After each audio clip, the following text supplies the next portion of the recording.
ഈ M V Raghavan എന്ന് പറയുന്ന നേതാവ് സി പി എമ്മുകാരുടെ പേടി സ്വപ്നമാണ്. അതിനേക്കാളും വലിയ ശത്രു തന്നെയാണ്. ഇനി ആരെന്ത് പറഞ്ഞാലും അതിലവർക്ക് മാറ്റമുണ്ടാകില്ല.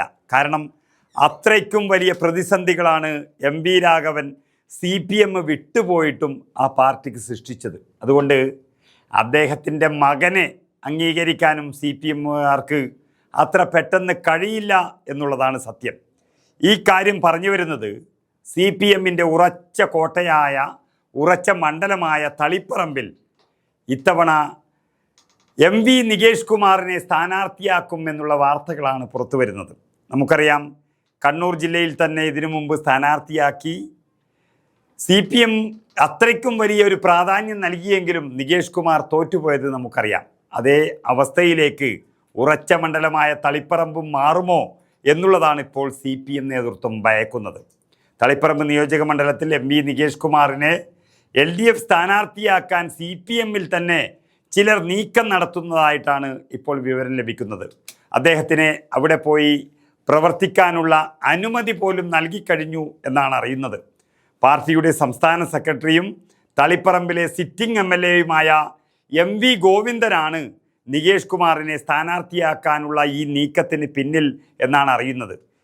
എം വി രാഘവൻ നമുക്കറിയാം സി പി എമ്മിന് വലിയ തലവേദന സൃഷ്ടിച്ചുവെങ്കിലും പഴയ എം വി ഗോവിന്ദന് തൻ്റെ ഗുരുവിനോടുള്ള ചില സ്നേഹമാണ് എം വി നികേഷ് കുമാറിൻ്റെ സ്ഥാനാർത്ഥ്യത്തിന് പിന്നിൽ എന്നാണ് അറിയുന്നത്. എന്നാൽ നികേഷിനെ മത്സരിപ്പിക്കുന്നതിനോട് തളിപ്പറമ്പിലെ ഏരിയ കമ്മിറ്റി കടുത്ത എതിർപ്പാണ് ഇപ്പോൾ ഉയർത്തിയിരിക്കുന്നത്. മാധ്യമ പ്രവർത്തനം വിട്ട് സജീവ രാഷ്ട്രീയത്തിൽ ഇറങ്ങിയ നികേഷ് കുമാറിനെ സുരക്ഷിത മണ്ഡലമായ തളിപ്പറമ്പിൽ മത്സരിപ്പിക്കാനാണ് ആലോചന എന്ന് പറയുമ്പോഴും അവിടുത്തെ സി പി എമ്മുകാർ അതിന് തയ്യാറാകുന്നില്ലെങ്കിൽ തോൽവി തന്നെയാണ് ഉറപ്പാകുന്നത്.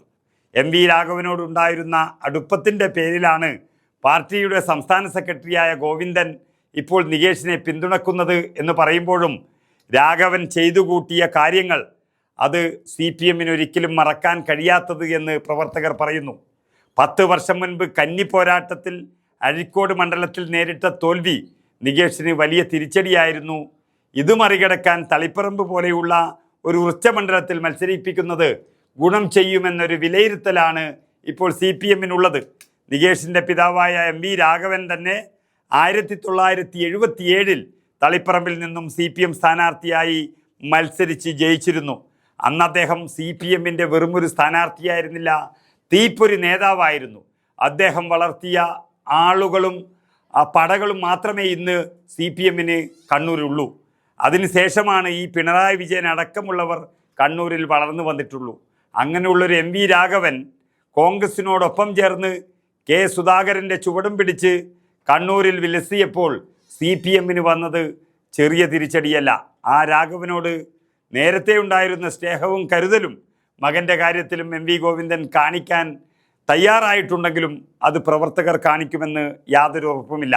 അതിനാലാണ് തൻ്റെ പിൻഗാമിയായി നികേഷ് കുമാർ വരണമെന്ന നിലപാട് ഗോവിന്ദൻ സ്വീകരിക്കുന്നതും പ്രവർത്തകർ തള്ളിക്കളയുന്നതും. ഗോവിന്ദൻ സംസ്ഥാന സെക്രട്ടറിയായി വന്നതിന് പിന്നാലെയാണ് മാധ്യമപ്രവർത്തനത്തിൽ നിന്ന് വിരമിച്ച് നികേഷ് കുമാർ മുഴുവൻ സമയ രാഷ്ട്രീയ പ്രവർത്തകനായി മാറിയിരിക്കുന്നത്. പക്ഷേ എം വി രാഘവൻ്റെ മകൻ തന്നെയാണ്. അത്ര പെട്ടെന്ന് സി പി എമ്മുകാർ അത് അംഗീകരിക്കണമെന്നില്ല. പാർട്ടിയുടെ സോഷ്യൽ മീഡിയ വിഭാഗം തലവനായി മാറിയിട്ടുണ്ടെങ്കിലും അതൊന്നും സാധാരണ പ്രവർത്തകർ എത്രത്തോളം അംഗീകരിക്കുമെന്ന് വ്യക്തമല്ല. അഴീക്കോട് മണ്ഡലത്തിലെ അനുഭവം ചൂണ്ടിക്കാട്ടിക്കൊണ്ട് തന്നെ തളിപ്പറമ്പ് ഏരിയ കമ്മിറ്റി നികേഷിൻ്റെ സ്ഥാനാർത്ഥിത്വത്തെ ഇപ്പോൾ എതിർത്ത് വരുന്നുണ്ട്. കഴിഞ്ഞ തവണ യു ഡി എഫിൻ്റെ അല്ലെങ്കിൽ യൂത്ത് കോൺഗ്രസിൻ്റെ യുവനേതാവായ വി പി അബ്ദുൾ റഷീദിനോട് 22,000-ലേറെ വോട്ടുകൾക്ക് ജയിച്ചതാണ് എം വി ഗോവിന്ദനെങ്കിലും ഈ മണ്ഡലം മാറിമറിയാൻ പെട്ടെന്ന് തന്നെ സാധിക്കും.